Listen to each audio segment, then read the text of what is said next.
लोणचं बनवायचं आहे ना मम्मी कैरीचा? आता कैऱ्या बाजारामध्ये लोणच्याचे आंबे आले ना, मोठे मोठे मोठे मोठे आंबे आल्यावर ते आंबे सगळे ते आंबेवाल्याकडून तोडून आणायचं, बारीक आंबे तोडून आणायचं लोणच्याला.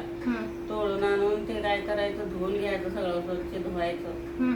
धुवून थोडं सुकायला टाकायचं उन्हाला.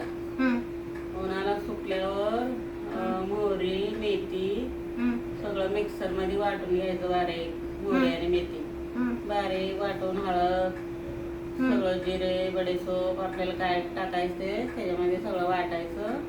मग ते ना कैरीला सगळं लावून घ्यायचं, ते मीठ टाकून सगळं लावायचं, मिक्स करायचं. सगळं लावायचं कैरीला, सुकलेल्या कैरीला सुकून घ्यायचं.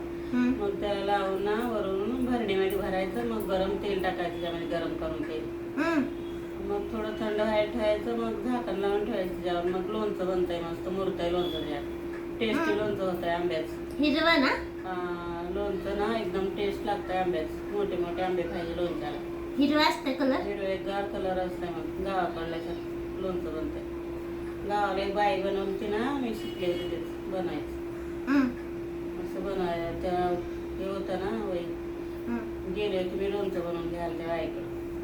तेल टाकायचं, तेल टाकायचं गरम करून. मस्त तेल टाकायचं गरम करून लोणच्याच्या भरणीमध्ये. मग थंड झालं ना, झाकण लावून ठेवायचं. मग वर्षभर लोणचं खराब. टेस्ट असतं एकदम, एकदम टेस्टी लोणचं लागतंय आंब्याचं. अजून काय बोलायचं, भाकरी संग खायचं, भातासंग डाळ भात डाळ भातासंग खायचं, कसल्या पण ह्याचं संग खायचं.